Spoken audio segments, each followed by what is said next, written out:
جو حضرات نماز سے فارغ ہو گئے ہیں قریب قریب تشریف لیا۔ نمازیوں کا خیال کرتے ہوئے جو حضرات نماز سے فارغ ہو گئے ہیں وہ قریب قریب تشریف لیا ہے، انشاءاللہ فائدہ زیادہ ہوگا۔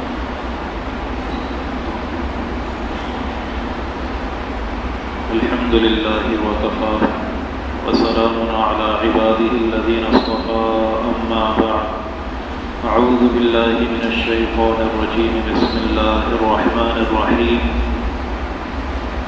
یا ایھا الذین آمنوا کتب علیکم الصیام کما کتب علی الذین من قبلکم لعلکم تتقون۔ سبحان ربک رب العزة عما یصفون، وسلام علی المرسلین والحمد للہ رب العالمین۔ اللهم صل على سيدنا محمد وعلى آل سيدنا محمد وبارك وسلم۔ اللهم صل على سيدنا محمد وعلى آل سيدنا محمد وبارك وسلم۔ اللهم صل على سيدنا محمد وعلى آل سيدنا محمد وبارك وسلم۔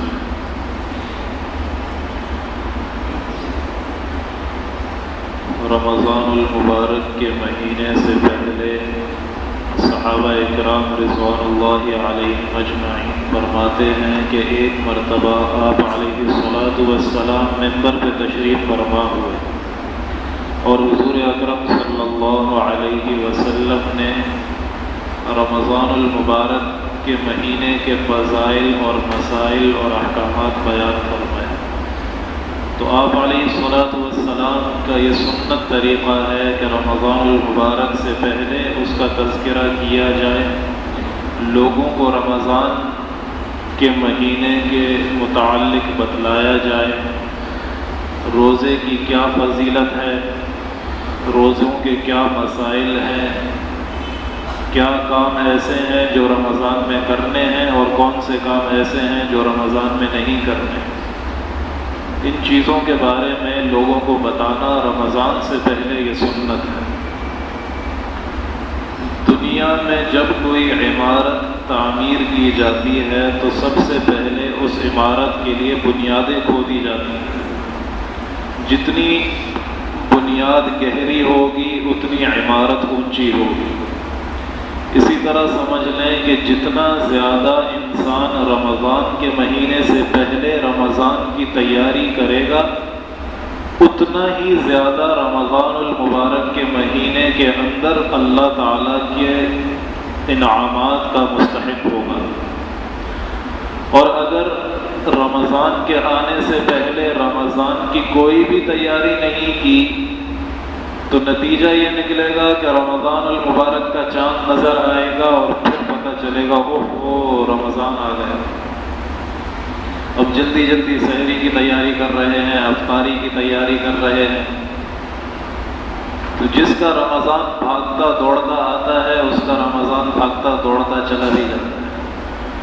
جیسے رمضان سے پہلے تھا رمضان کے بعد بھی اس کے اندر کوئی تبدیلی نہیں آتی۔ وجہ کیا ہے کہ رمضان کے آنے سے پہلے اس کی تیاری نہیں کی، اور جب رمضان آ گیا تو اب پتہ نہیں کہ کرنا کیا ہے۔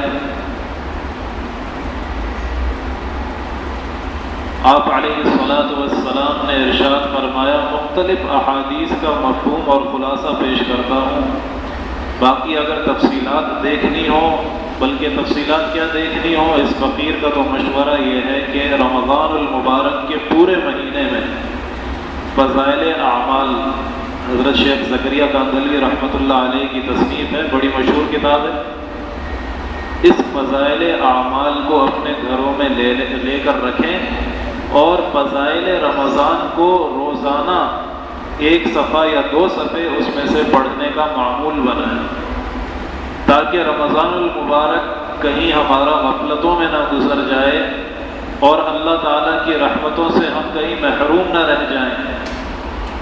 تو خلاصہ عرض کرتا ہوں تمام احادیث کا کہ آپ علیہ الصلاۃ والسلام نے ارشاد فرمایا کہ رمضان المبارک کا جب مہینہ آتا ہے تو اللہ سبحانہ و تعالیٰ کی طرف سے رضوان، یہ جنت کا داروغہ ہے، اس کو حکم دے دیا جاتا ہے کہ جنت کے دروازے کھول دو۔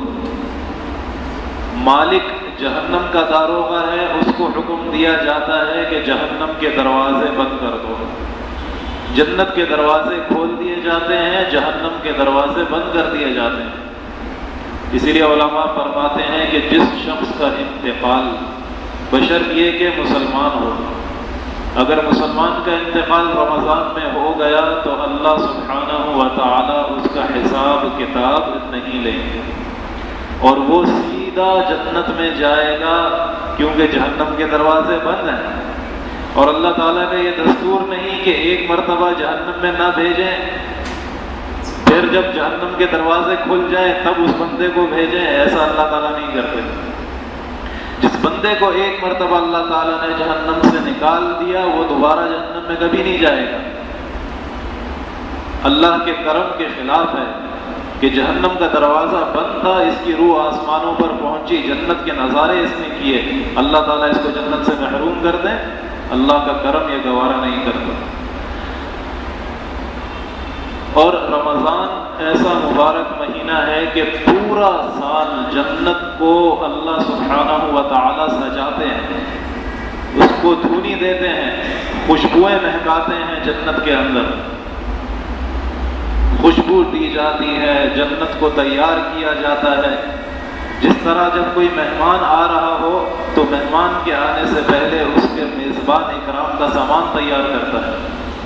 ہمارے گھر کوئی مہمان آئے پہلے ہم گھر صاف کریں گے، خوب اچھی طرح سے ڈیکوریشن کریں گے، اچھے اچھے کھانے پکائیں گے۔ کیوں؟ جیسا مہمان ہوگا اتنی اس کی خاطر تواضع کی جائے گی۔ تو پورا سال اللہ تعالیٰ روزے دار کی خاطر جنت کو مہکاتے ہیں، جنت کو سجاتے ہیں، جنت کو تیار کرتے ہیں۔ جب رمضان المبارک کا مہینہ آتا ہے تو آپ علیہ الصلوۃ والسلام نے ارشاد فرمایا کہ جنت کے اندر ایک ہوا چلتی ہے جس کا نام ہے مسیرہ۔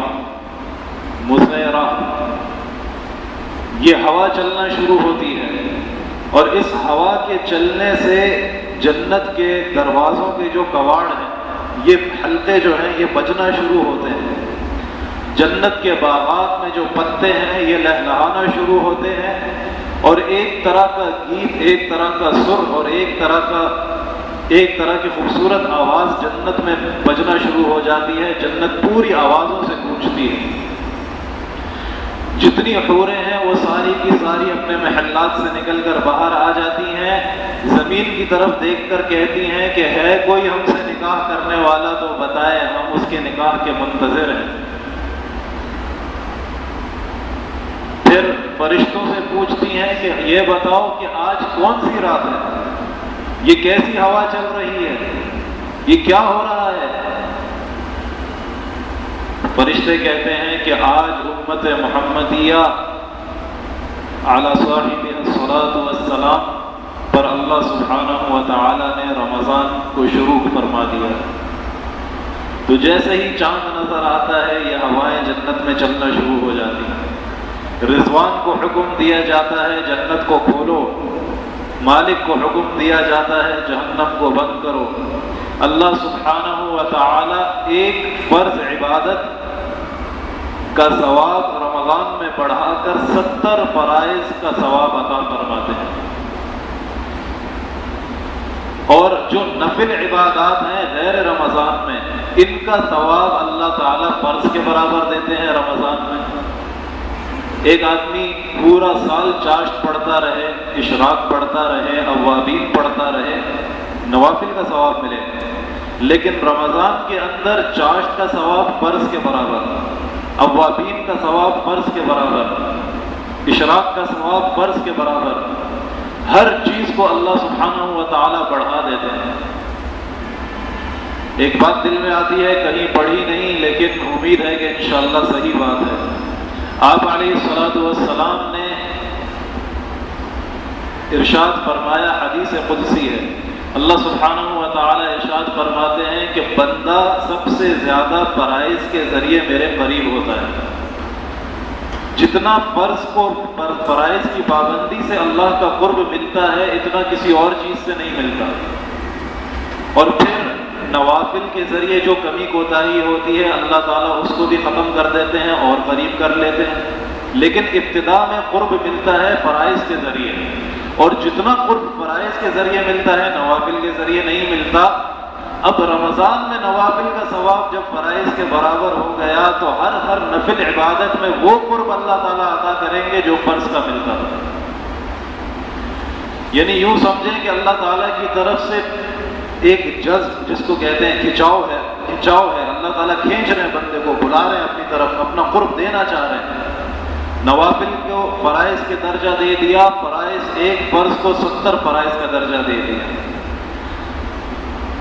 پھر اللہ سبحانہ و تعالی اس مہینے کے اندر لوگوں کے آپس کے مقابلے کو دیکھنا چاہتے ہیں، تنافس جس کو کہتے ہیں۔ اللہ سبحانہ و تعالیٰ دیکھنا چاہتے ہیں کہ میرے کون سے بندے آپس میں مقابلہ کر رہے ہیں نیکیوں میں، کون کتنا آگے بڑھنے کی فکر کرتا ہے، کون مجھے زیادہ راضی کرنے کی فکر کرتا ہے۔ چنانچہ آپ دیکھیں کہ اللہ سبحانہ و تعالیٰ کا فضل و کرم کیسا ہوتا ہے رمضان میں، کہ وہ لوگ جو پورا سال قرآن کو ہاتھ بھی نہیں لگاتے، ہم نے ایسے لوگ بھی دیکھے ہیں پورا سال قرآن کو ہاتھ نہیں لگائیں گے، لیکن رمضان کے اندر ماشاءاللہ 7 8 قرآن کے ختم۔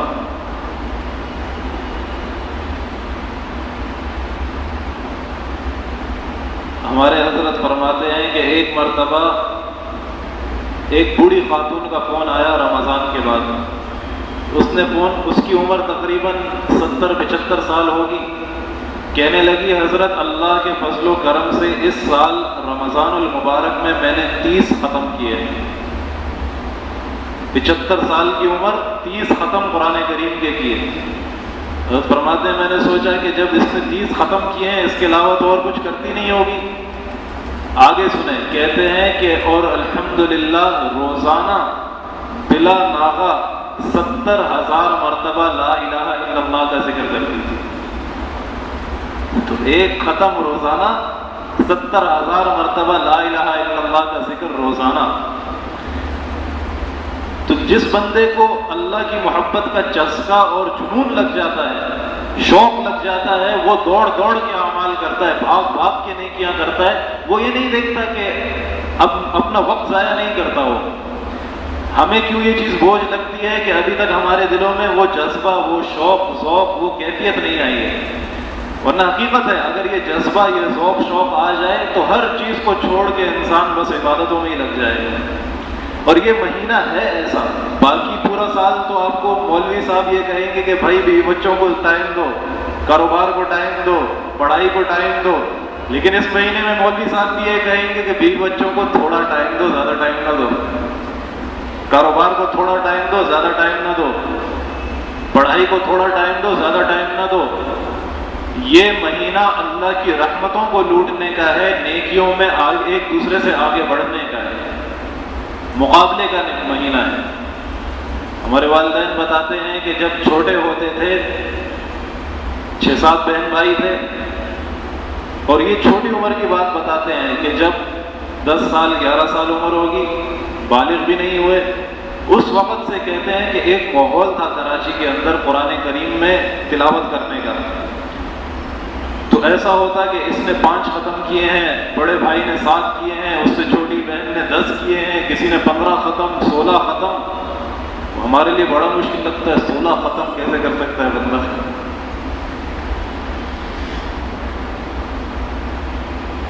تو یہ مہینہ ایسا ہے کہ اللہ تعالیٰ اس میں بندے کی عبادت کو دیکھتے ہیں، بندے سے چاہتے ہیں کہ میرا بندہ میری عبادت کرے اللہ۔ اور اس مہینے کے اندر سب سے افضل عبادت قرآن کریم کی تلاوت ہے۔ روزہ تو ہے، اعتکاف اپنی جگہ، روزہ اپنی جگہ، ذکر اذکار اپنی جگہ، لیکن سب سے زیادہ اس مہینے کو مناسبت ہے قرآن کریم سے۔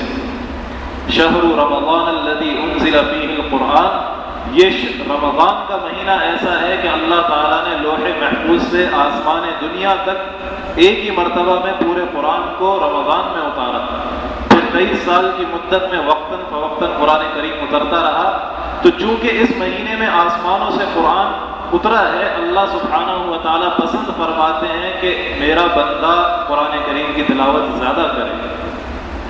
خود حضرت جبریل علیہ السلام آپ علیہ السلام کے پاس تشریف لاتے، پورا قرآن سنتے آپ علیہ السلام سے، اور جس سال آپ علیہ السلام کا وصال مبارک ہوا اس سال 2 مرتبہ پورا قرآن آپ علیہ السلام نے حضرت جبریل علیہ السلام کو سنایا ہے رمضان میں۔ تو یہ مہینہ ہے اللہ کی رحمتوں کو لوٹنے کا، ایک دوسرے سے عبادات میں آگے بڑھنے کا، زیادہ سے زیادہ اللہ کو منانے کا اور راضی کرنے کا۔ عام دنوں میں قرآن کریم کے ایک حرف پر 10 نیکیاں ہیں، اس کو 70 سے بڑھا دو تو رمضان میں ایک حرف پر 700 نیکیاں ہو گئیں۔ کل قیامت کے دن ایک نیکی کے لیے انسان ترسے گا۔ ماں باپ ایک نیکی نہیں دیں گے، اولاد ایک نیکی نہیں دے گی، استاد ایک نیکی نہیں دے گا، شیخ ایک نیکی نہیں دے گا۔ تو ایک نیکی کے لیے بھی انسان جب ترس رہا ہوگا، اس وقت آپ سوچیں کہ جس بندے نے رمضان میں قرآن کریم کی تلاوت کی ہوگی اس کے پاس تو نیکیوں کے پورے پورے انبار ہوں گے، کتنی خوش نصیبی ہے۔ تو رمضان کے مہینے میں اللہ تعالیٰ بندے سے چاہتے ہیں کہ زیادہ سے زیادہ عبادات کرے، اور عبادات کے اندر سب سے زیادہ قرآن کریم کی تلاوت کا اہتمام کرے۔ حضرت شیخ زکریا کندھلوی رحمۃ اللہ علیہ فرماتے ہیں، حضرت اپنے معمولات تو کوئی نہیں بتاتا کہ میں خود کتنا قرآن پڑھتا ہوں، اپنے متعلقین کے احوال بتاتے ہیں۔ فرماتے کہ الحمدللہ اس مرتبہ خط آیا کہ فلاں نے 50 ختم کیے ہیں، کسی نے 55 ختم، کسی نے 60 ختم، اور اکثریت ان کے متعلقین کی ایسی جنہوں نے 60 قرآن کریم کے ختم کیے تھے۔ تو ہم یہ تو نہیں کہتے کہ 60 ختم کریں، لیکن کم از کم قرآن کریم کا حق ہے، قرآن کریم کا ہر انسان، ہر مسلمان پر حق یہ ہے کہ کم سے کم سال کے اندر 2 مرتبہ قرآن کریم کا ختم ہو، کم سے کم 2 مرتبہ پورے قرآن کریم کا ختم ہو۔ رمضان میں اللہ تعالیٰ نے موقع دیا ہے، ڈیوٹیاں بھی کم ہوتی ہیں، اسکولوں کی ٹائمنگ بھی کم ہوتی ہے، کالج ٹائم بھی کم ہوتا ہے، ویسے ہی لوگ تھکے ہوئے ہوتے ہیں اور تو کچھ کرنا ہی نہیں۔ اگر 2 ختم تو بہت آسان ہے، بہت آسان ہے، اگر 3 پارے روزانہ آدمی پڑھے کتنا وقت ہوتا ہے؟ آپ دیکھیں کہ ہم دنیاوی کاموں کے لیے وقت نکالتے ہیں کہ نہیں نکالتے؟ نکالتے ہیں نا۔ 8 گھنٹے ڈیوٹی کر کے آئے، اب بیوی بچوں کے لیے وقت نکالنا ہے، کاروبار کر کے آئے، اب دوستوں کے لیے وقت نکالنا ہے، ہوٹل پر بیٹھک کرنی ہے، وقت نکالنا ہے۔ تو کل ملا کے تقریباً 4-5 گھنٹے ہمارے وہ ہیں پورے روزمرہ کی زندگی میں جو بیکار جاتے ہیں، کسی کام کے نہیں، فضول کاموں میں چلے جاتے ہیں۔ اگر ان 4-5 گھنٹوں میں سے صرف 3 گھنٹے کوئی بہت آہستہ بھی قرآن کریم پڑھتا ہو، 1 گھنٹے میں 1 پارہ ہو ہی جاتا ہے، 1 گھنٹے میں 1 پارہ بہرحال ہو جاتا ہے۔ تو اگر روزانہ 3 پاروں کا اہتمام ہو تو مہینے کے آخر میں کتنے ختم ہو گئے؟ 3 ختم ہو گئے، 3 ختم ہو گئے۔ چلو اگر آپ 3 نہیں کر سکتے 2 کر لو، 3 پارے نہیں پڑھ سکتے 2 پارے پڑھ لو۔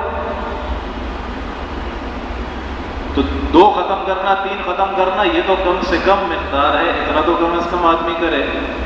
اور جس بندے کو قرآن پڑھنا ہی نہیں آتا سرے سے، اس کے لیے ضروری ہے کہ رمضان میں کم از کم اپنی مسجد محلے کے امام صاحب سے، قاری صاحب سے رابطہ کرے، قرآن پڑھنا سیکھے، قرآن پڑھنا سیکھے۔ تو قرآن کریم کا اہتمام ہو رمضان میں اور کثرت سے اس کی تلاوت کی جائے۔ پھر تراویح کا اہتمام ہو رمضان میں، اور تراویح بھی 3 روزہ 10 روزے سے جان نہیں چھوٹتی۔ ہمارے ہاں ایک مزاج ہے کہ بھائی 3 دن پڑھ لی تراویح، اب پورے 27 دن چھٹی، 10 دن پڑھ لی 20 دن چھٹی۔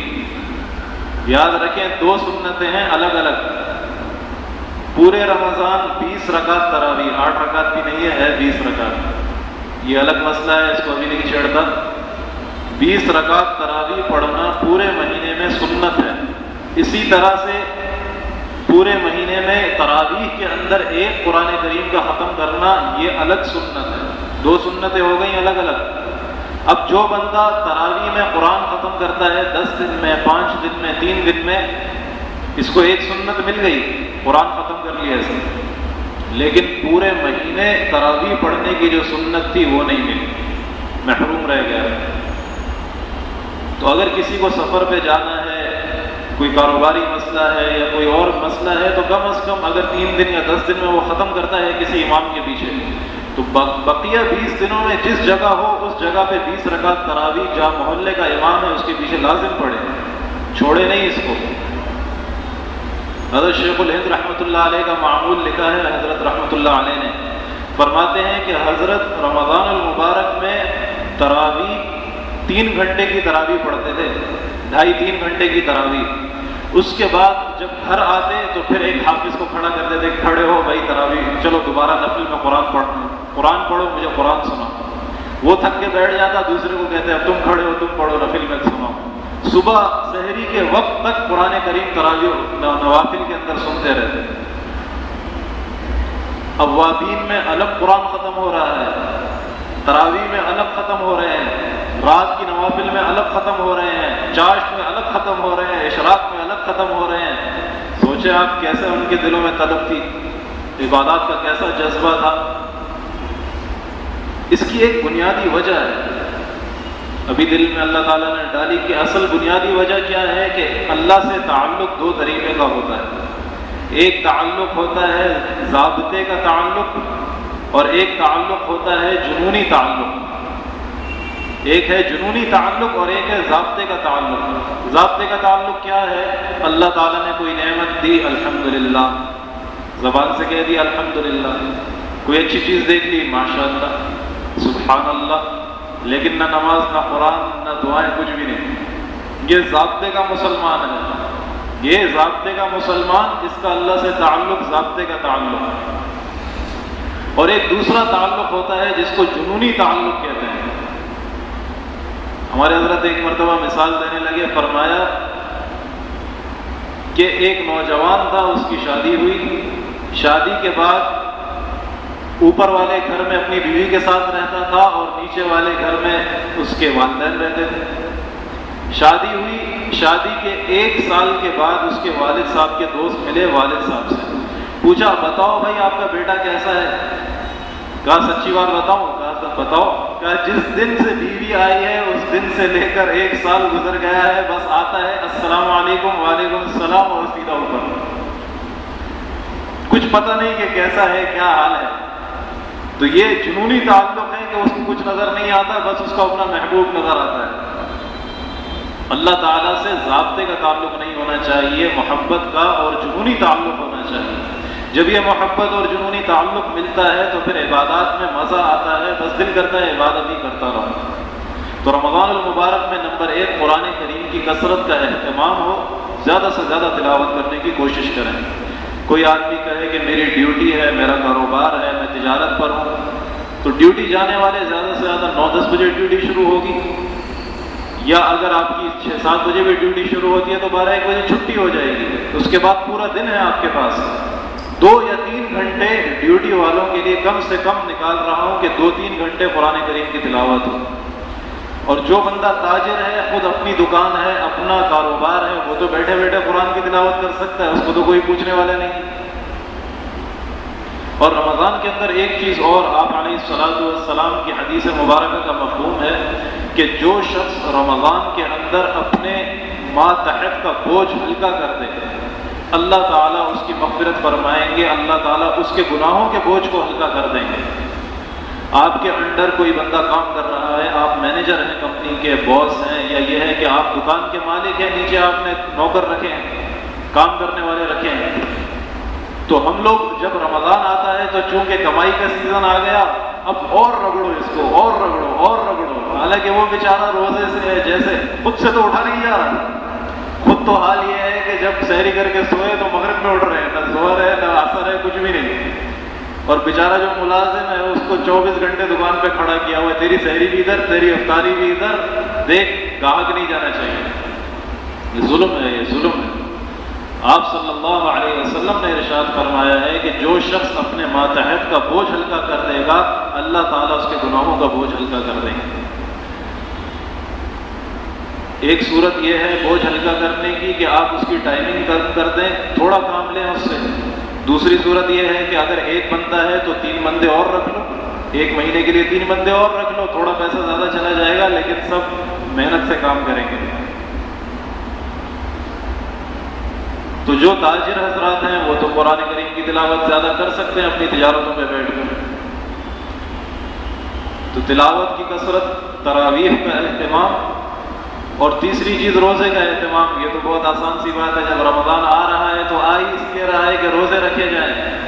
آپ صلی اللہ علیہ وسلم نے ارشاد فرمایا کہ جس شخص کو رمضان المبارک، جس شخص نے بغیر کسی عذر کے رمضان کا ایک روزہ چھوڑ دیا، روزہ نہیں رکھا، تو اگر وہ پوری زندگی بھی روزہ رکھتا رہے تو اس روزے کا کفارہ ادا نہیں ہو سکتا. اس روزے کی جو برکات تھیں وہ اس کو نہیں مل سکتی.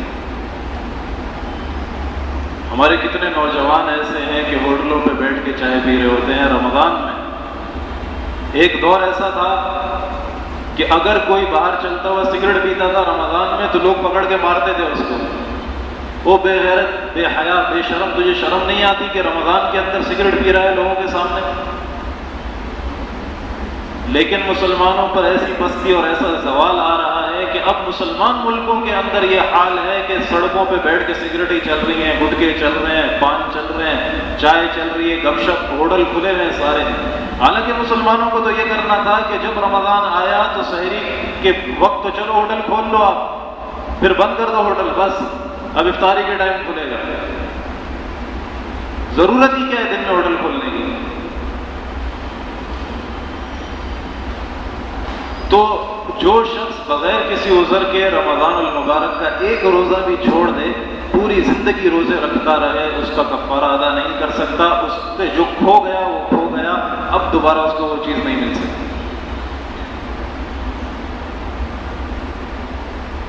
روزے دار جب روزے کی حالت میں ہوتا ہے تو اللہ تعالیٰ کو اس پر بڑا پیار آتا ہے. کوئی معمولی بات ہے؟ محبوب ہمیشہ یہی چاہتا ہے کہ میں جس سے محبت کرتا ہوں، میرا حبیب یا میرا محبوب بھوکا پیاسا رہے. جب وہ بھوکا پیاسا ہوتا ہے، تکالیف برداشت کر رہا ہوتا ہے، تو اس کی محبت کو اور جوش آتا ہے کہ میری خاطر دیکھو کھانا نہیں کھا رہا، میری خاطر بھوکا ہے، میری خاطر پیاسا ہے، میری خاطر تڑپ رہا ہے، میری خاطر تکالیف برداشت کر رہا ہے. تو جو بندہ رمضان کے روزے رکھتا ہے صبح سے لے کر، اب تو روزہ بھی بڑا آ رہا ہے، 15 گھنٹے کا روزہ، 16 گھنٹے کا روزہ، تو 15-16 گھنٹے جو اللہ کی خاطر بھوکا پیاسا رہے گا، اللہ تعالیٰ کو کتنا پیار آئے گا اس بندے پر. اسی لیے جتنی نیکیاں ہیں، جتنی عبادات ہیں، ان کا ثواب اللہ تعالیٰ فرشتوں کو فرماتے ہیں کہ اس کا یہ ثواب لکھو، یہ ثواب دو، یہ ثواب دو. روزہ ایسی عبادت ہے، حدیث مبارکہ میں 2 طرح سے اس کو پڑھا جاتا ہے. الصوم لی وانا اجزی بہ، کہ روزہ میرے لیے ہے اور میں خود اس کا بدلہ ادا کروں گا. فرشتوں سے نہیں کہیں گے اللہ تعالیٰ کہ جا کے اس کی اتنی نیکیاں لکھو، بلکہ اللہ تعالیٰ خود دیں گے. جب دینے والا اللہ ہو تو کیسا ادا کرے گا، کیسا دے گا. اور دوسری قرات میں آتا ہے الصوم لی وانا اجزا بہ، کہ روزہ میرے لیے ہے اور بدلہ اس کا میں خود ہوں. کہ جب بندہ میری خاطر روزہ رکھتا ہے تو بدلے میں اس کو نیکی نہیں دیتا، میں اس کو اپنا آپ دے دیتا ہوں کہ بندہ تو میرا، میں تیرا، میں تیرا اور تو میرا، ایسا قرب اپنا دے دیتا ہوں اس کو. روزے دار جب اس کو بھوک لگتی ہے، منہ سے ایک طرح کی بو آتی ہے روزے کے اندر. اس میں بھی ایک مسئلہ سمجھے. بعض لوگ کہتے ہیں مسواک نہ کرو، منہ سے بدبو آنے دو. مسئلہ ایسا نہیں. دانتوں کی بدبو مراد نہیں ہوتی، معدے سے بھوک کی وجہ سے جو بو آتی ہے وہ بو مراد ہے. مسواک کرنا تو سنت ہے، چاہے روزے میں ہو چاہے بغیر روزے کے ہو، مسواک کریں. روزے میں ٹوتھ پیسٹ استعمال نہیں کرنا، روزہ مکروہ ہو جائے گا. اندر چلا گیا تو روزہ ٹوٹ جائے گا. ٹوتھ پیسٹ نہیں کرنا چاہیے روزے میں، لیکن مسواک سنت ہے، اس کو استعمال کریں. اس کے بعد بھی جو معدے سے بھوک کی وجہ سے ایک بدبو آتی ہے، یہ بدبو اللہ سبحانہ و تعالیٰ کو مشک اور عنبر کی خوشبو سے زیادہ پیاری لگتی ہے. کہ میرا بندہ میری خاطر تڑپ رہا ہے، اس کے منہ سے مہک اٹھ رہی ہے، میں اس کو خود بدلا. اس کی جو مہک ہے، اللہ تعالیٰ اس کو خوشبو کیا کہتے ہیں، مشک اور عنبر کی خوشبو سے زیادہ اللہ تعالیٰ اس کو محبوب رکھتے ہیں. ایک واقعہ ہے، پتہ نہیں سنانا چاہیے کہ نہیں سنانا چاہیے، لیکن بہرحال دل میں آ رہا ہے. ایک شخص اللہ کے راستے میں نکلا بندہ کفار کے مقابلے میں کھڑا تھا. لڑتے لڑتے لڑتے لڑتے لڑتے لڑتے ہتھیار سارے ختم، اسلحہ سب گر گیا، سب کچھ ختم ہو گیا. اب جب اس نے دیکھا کہ دشمنوں نے ہر طرف سے مجھے گھیر لیا ہے،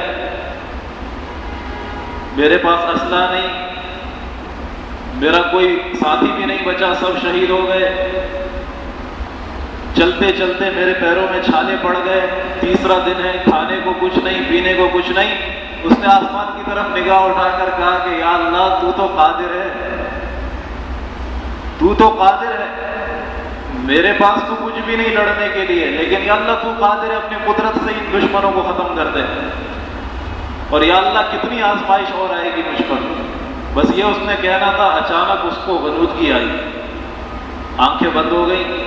کسی پکارنے والے نے پکارا، اے بندے ہم اس بات پر تو قادر ہیں کہ تمام دشمنوں کو ہمیشہ کے لیے ختم کر دیں، پورے کفر کو صفحہ ہستی سے مٹا دیں، لیکن ہم اپنے بندے کی اس تکالیف کو دیکھنا چاہتے ہیں، اپنے بندے کی اس قربانی کو دیکھنا چاہتے ہیں اور فرشتوں کو دکھانا چاہتے ہیں کہ دیکھو تم کہتے تھے نا کہ یا اللہ ایسی مخلوق پیدا کر رہا ہے جو تیری نافرمانی کرے گی، دیکھو فرشتوں کس طرح میری خاطر تڑپ رہا ہے، کس طرح میری خاطر قربانیاں دے رہا ہے، کس طرح اپنا سب کچھ داؤ پہ لگا رہا ہے میری خاطر. تو فرشتوں کو دکھانا تھا بشر ایسے بھی ہوتے ہیں، فرشتوں کو دکھانا تھا کہ بشر ایسے بھی ہوتے ہیں. اللہ سبحانہ و تعالیٰ دکھاتے ہیں فرشتوں کو کہ دیکھو تم کہتے تھے کہ یہ کیا کرے گا، بیچارہ صبح فجر سے لے کر شام تک حالانکہ کھا سکتا ہے، طاقت ہے، ہمت ہے، پیسہ ہے، سب کچھ ہے، لیکن میری خاطر نہیں کھاتا، تکلیف ہو رہی ہے، بھوک لگ رہی ہے، برداشت کر رہا ہے. تو اللہ تعالیٰ فرشتوں پہ رشک کرتے ہیں. باقاعدہ حدیث کے اندر ہے کہ اللہ سبحانہ و تعالیٰ فرشتوں پہ رشک کرتے ہیں کہ دیکھو میرا بندہ کیسے عبادت کر رہا ہے، میرے بندے کیسے آپس میں ایک دوسرے سے آگے بڑھ رہے ہیں نیکی کے اندر، دیکھو میرے بندے آپس میں کیسے تکالیف اور قربانیاں دے رہے ہیں.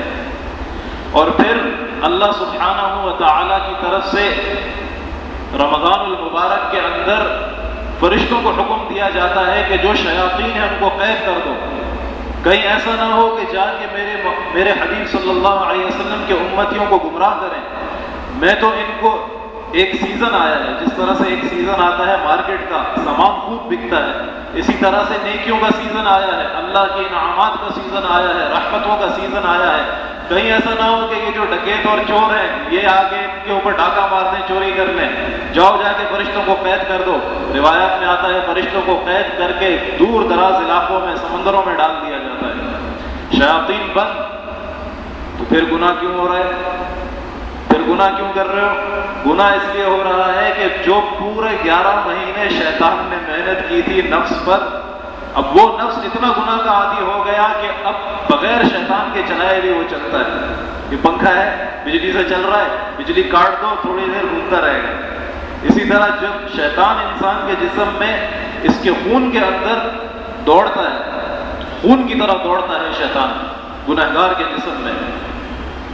پورے 11 مہینے اس نے دوڑ لگائی ہے، 11 مہینے اندر کا پنکھا گھمایا ہے اس نے گناہوں کا. اب 1 مہینے کے لیے وہ نکل بھی جائے تو اندر کا پنکھا تو چل رہا ہے، گناہوں کے جذبات تو ہیں. تو یہ نفس انسان سے گناہ کراتا ہے، شیطان تو ہوتا ہی نہیں ہے.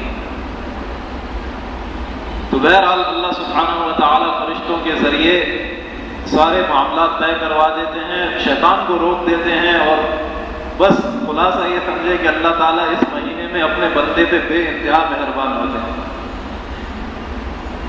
اللہ تعالیٰ کی مہربانیاں، اللہ کا کرم، اللہ کا فضل بے انتہا بندے کی طرف متوجہ ہوتا ہے.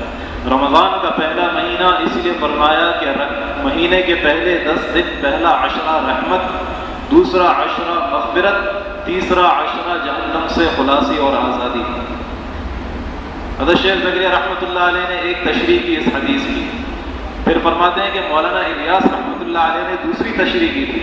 حضرت شیخ رحمۃ اللہ علیہ فرماتے ہیں کہ پہلا عشرہ رحمت، یعنی مطلب یہ ہے کہ اللہ سبحانہ نہیں، اس کے بارے میں نہیں، ہاں اس کی ایک ہی تشریح ہے جو مولانا زکریا رحمۃ اللہ علیہ نے فرمائی. فرماتے ہیں کہ پہلا عشرہ رحمت کا ہوتا ہے، پہلے 10 دن اللہ کی رحمت متوجہ ہوتی ہے، دوسرے 10 دن مغفرت، اللہ تعالیٰ معاف کر رہے ہیں، اور آخری 10 دن اللہ تعالیٰ کی طرف سے جہنم سے نکالا جا رہا ہے. فرماتے ہیں لوگ ہوتے ہیں یا تو انسان نیک ہوگا یا تھوڑا گنہگار ہوگا یا بہت زیادہ گنہگار ہوگا، 3 درجے ہو گئے۔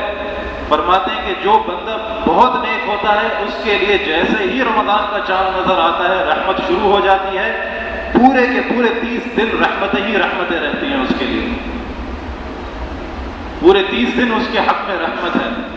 کچھ لوگ ایسے ہوتے ہیں تھوڑے گناہ ہوتے ہیں تو پہلے 10 دن میں اللہ کی رحمت ان کی طرف متوجہ ہوتی ہے، جب وہ روزے رکھتے ہیں، تراویح پڑھتے ہیں، قرآن کریم کی تلاوت کرتے ہیں، ذکر اذکار کرتے ہیں، اللہ کی رحمت متوجہ ہوتی ہے۔ بیچ کا جو 10 دن آتے ہیں اللہ تعالیٰ اس میں مغفرت کر دیتے ہیں، پھر ان کے لیے بھی رحمت شروع ہو جاتی ہے۔ اور تیسرے قسم کے وہ لوگ جو انتہائی گنہگار ہیں، ان کے حق میں کیا ہوتا ہے کہ جو آخری 10 دن آتے ہیں، پہلے اللہ کی رحمت تھوڑی متوجہ ہوئی، کام نہیں بنا، پھر 10 دن اور انہوں نے محنت کی، لیکن پھر بھی اتنے گنہگار ہیں کہ ابھی بھی گناہ باقی ہیں، تو اللہ تعالیٰ اپنے فضل و کرم سے کرم فرما کے آخری 10 دنوں میں ان کی بھی مغفرت فرما دے، جہنم سے آزادی عطا فرما دے۔ تو اب اگر یہ بیان کرتا جاؤں تو یہ تو پتہ نہیں کتنا ٹائم لگ جائے گا، روایات بہت آ رہی ہیں ذہن میں، بہت ساری چیزیں ہیں رمضان سے متعلق، یہ تو باقاعدہ یعنی ایک موضوع ہے، 3 4 5 دن تقریباً آدمی اس کو بیان کرتا رہے تب جا کے تمام احادیث، قرآن کی آیات، مفسرین کے اقوال، ان سب چیزوں کا احاطہ ممکن ہے۔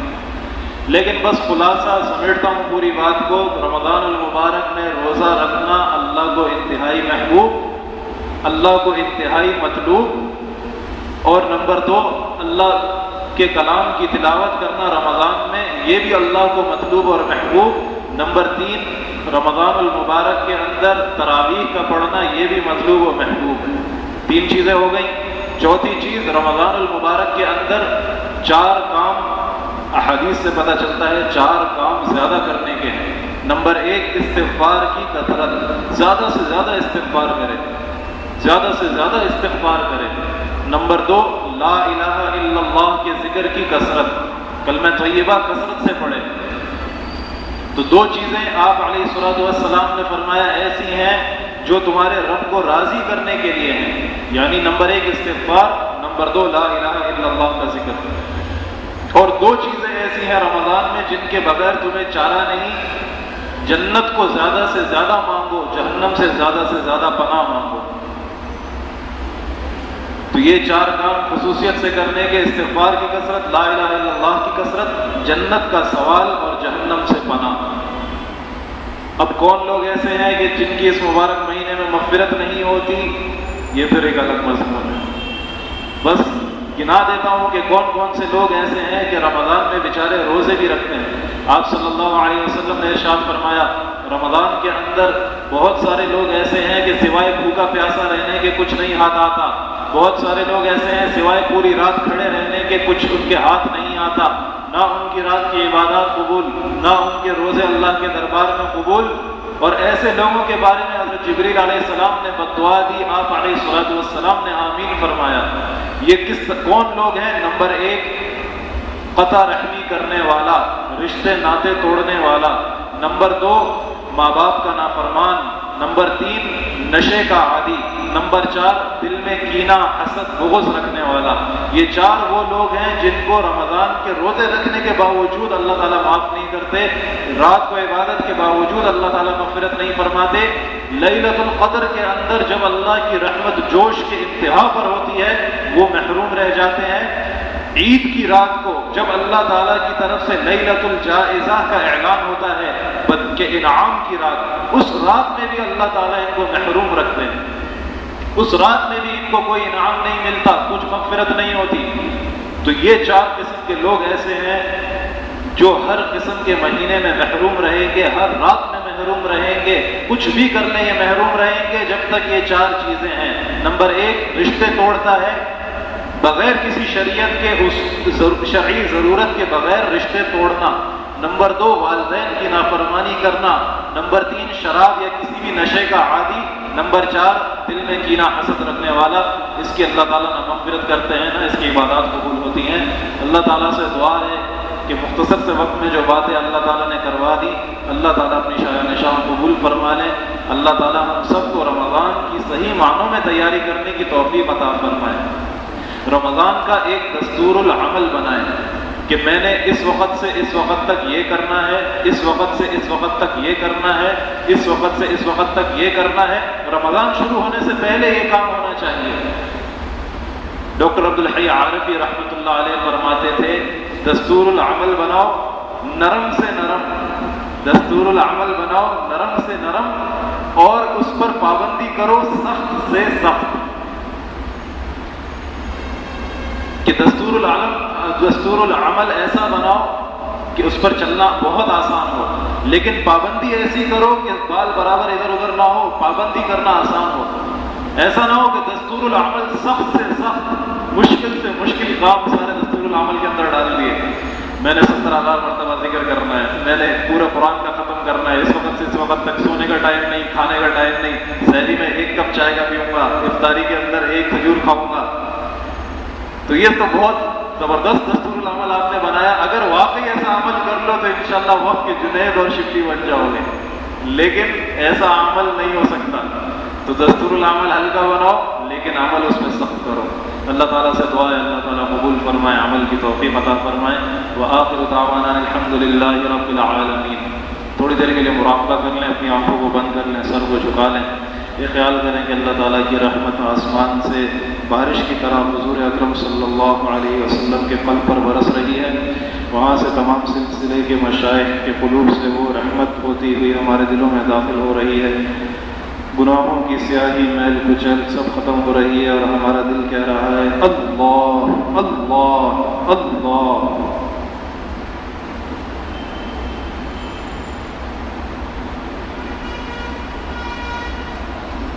الہی مسجد موت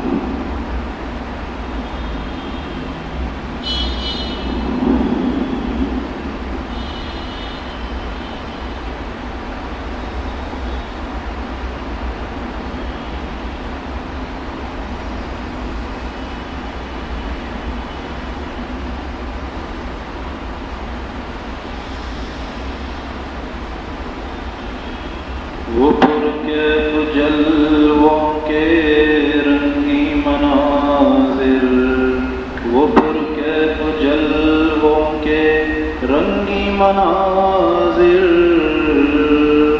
نظر میں سمایا تو اچھا نہ ہوگا، نظر میں سمایا تو اچھا نہ ہوگا، گزر جا ہر ایک شے سے دامن بچا کر، گزر جا ہر ایک شے سے دامن بچا کر، کہیں دل لگایا تو اچھا نہ ہوگا، کہیں دل لگایا تو اچھا نہ ہوگا، جھکایا ہے جس سر کو در پر ہمارے، جھکایا ہے جس سر کو دھر پر ہمارے، کہیں پر جھکایا تو اچھا نہ ہوگا، کہیں پر جھکایا تو اچھا نہ ہوگا،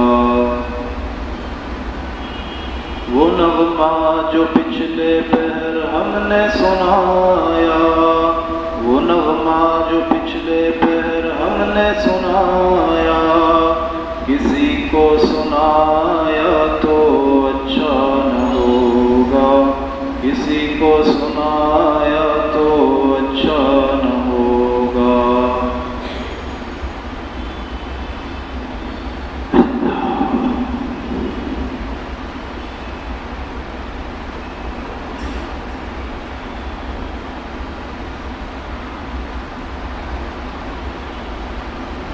آمین الحمد للہ رب العالمین اللہم صل علی سیدنا محمد وعلی آل سیدنا محمد وبارک وسلم اے رحمان اللہ، اے رحیم اللہ، اے کریم اللہ، اے 70 ماہوں سے زیادہ پیار کرنے والے اللہ، اے ہمیں مسلمان بنانے والے اللہ، اے مسلمان ماں باپ کے گھر پیدا کرنے والے اللہ، اے ہمارے کانوں میں اپنا نام سنانے والے اللہ، اے ہمیں اپنے گھر میں جمع کرنے والے اللہ، اے سات و زمین و آسمانوں کے خالق اللہ، اے سات و زمین و آسمانوں کے مالک اللہ۔ یا اللہ، ہم نے آج تک جان کر غلطی سے لوگوں کے سامنے تنہائیوں میں جتنی آپ کی نافرمانی کی، گناہ کیے، اپنی رحمت سے معاف فرما۔ یا اللہ، جتنے گناہ اور نافرمانیاں ہمیں یاد ہیں معاف فرما۔ یا اللہ، جو کر کے بھول گئے وہ بھی اپنی رحمت سے معاف فرما۔ یا اللہ، جتنی زندگی غفلتوں میں گزر گئی معاف فرما۔ جو زندگی کے ایام، سانسیں، گھڑیاں باقی ہیں اپنی یاد میں گزارنے کی توفیق عطا فرما۔ یا اللہ، اپنے نام کی برکت سے ہمارے دلوں کے تالوں کو کھول دیجئے، اپنے نام کی برکت سے ہمارے دلوں کو روشن و منور فرما۔ یا اللہ، ہمیں اپنی سچی محبت عطا فرما، اپنا سچا تعلق عطا فرما، اپنا قرب عطا فرما، عبادات کا ذوق و شوق عطا فرما۔ یا اللہ، ضابطے کے تعلق کو جنونی تعلق میں تبدیل فرما۔ یا اللہ، ہمیں اپنی ذات سے جنونی تعلق عطا فرما، ایک لگن عطا فرما، ایک کڑھن عطا فرما۔ یا اللہ، تجھے پانے کی طلب عطا فرما، تجھے منانے کی دھن عطا فرما۔ یا اللہ، یا اللہ، یا اللہ، اپنی رحمت سے، اپنے فضل و کرم سے ہم سب کے دلوں کو اپنے خاص انوارات سے معمور فرما۔ یا اللہ، رمضان المبارک کے مہینے میں جیسی عبادات آپ کو مطلوب ہیں، یا اللہ اپنی رحمت سے اپنی شایان شان ہمارے حال پر فضل فرما دیجئے اور ہم سے ویسی عبادات کروا۔ یا اللہ، ہم سے ویسی عبادات کروا۔ یا اللہ، ہم سے ویسے اعمال کروا دیجئے۔ یا اللہ، ہمیں ایسا بنا دیجئے کہ ہم آپ کو پسند آ جائیں۔ یا اللہ، اس رمضان المبارک کو ہماری ہمیشہ کی کامیابی کا ذریعہ بنا، ہمیشہ کو آپ کو راضی کرنے کا ذریعہ بنا، آپ کی کامل رضا کا اس رمضان المبارک کو ذریعہ بنا۔ یا اللہ، آج تک جتنے رمضان گزرے غفلتوں میں گزار دیے، یا اللہ جیسی عبادات کرنی چاہیے تھی نہ کر سکے، یا اللہ جیسے روزے رکھنے چاہیے تھے نہ رکھ سکے، یا اللہ جیسی تراویح پڑھنی چاہیے تھی نہ پڑھ سکے، یا اللہ جیسے راتوں کو اٹھ کے مناجات کرنی چاہیے تھی نہ کر سکے۔ یا اللہ، زندگی کے اتنے رمضان گزر گئے، یا اللہ نہ جانے یہ زندگی کا آخری رمضان ہو، آخری مرتبہ آپ کی رحمتیں اس طرف آ رہی ہوں۔ یا اللہ، اپنی رحمت سے ہمیں اس رمضان کی بھرپور قدر کرنے کی توفیق عطا فرما، اس رمضان میں بھرپور عبادات کرنے کی ہمت عطا فرما۔ یا اللہ، نفس ہمارا کو اپنی رحمت سے نفس مطمئنہ بنا، نفس مطمئنہ بنا، نفس مطمئنہ بنا۔ یا اللہ، یا اللہ، یا اللہ، حضور علیہ السلام کی نگاہوں میں ہم سب کو قبولیت عطا فرما، آپ علیہ السلام کی نگاہوں کی ٹھنڈک کا ذریعہ بنا۔ یا اللہ، ہمارے اکابر و مشائخ کی نگاہوں کی ٹھنڈک کا ذریعہ بنا، ان کے دل کے سکون کا ذریعہ بنا۔ یا اللہ، جو ذمہ داری انہوں نے ہمیں دی، اپنی رحمت سے اپنی شایان شان اس کو نبھانے کی توفیق عطا فرما۔ یا اللہ، ہمارے والدین، تمام اساتذہ اکرام و مشائخ کو یا اللہ اپنا قرب خاص عطا فرما۔ یا اللہ، اپنی رحمت کے اعلیٰ ترین مقامات ان کو نصیب فرما، اپنے قرب کے اعلیٰ ترین مقامات عطا فرما، اپنی خصوصی رحم و کرم اور فضل کی نگاہ ان کی طرف فرما۔ یا اللہ، خصوصاً ہمارے شیخ مربی پیر حضرت قطب عالم حضرت خواجہ مولانا پیر سید محمد شاہ صاحب دامت برکاتہم العالیہ کی زندگی میں کروڑوں کروڑوں رحمتیں عطا فرما۔ یا اللہ، قدم قدم پر برکتیں شامل حال فرما، ان کے فیض کو یا اللہ قیامت تک کے لیے جاری فرما۔ یا اللہ، پورے عالم میں ان کی زندگی میں ان کے فیض کو پھیلا دیجئے۔ یا اللہ، جو انہوں نے زندگی بھر قربانیاں دی، یا اللہ جو مشقتیں اور محنتیں کی، یا اللہ اپنی رحمت سے جب ان کی زندگی میں اس کا صلہ بھی ان کو دکھا دیجئے۔ یا اللہ، قیامت میں بھی اپنی شایان شان ان کو اس کا بدلہ عطا فرما دیجئے۔ یا اللہ، ایمان والوں کے بارے میں آپ نے فرمایا لَهُمُ الْبُشْرَى فِي الْحَيَاةِ الدُّنْيَا وَفِي الْآخِرَةِ۔ یا اللہ، دنیا کی خوشخبری بھی ان کو عطا فرما، آخرت کی خوشخبری بھی عطا فرما۔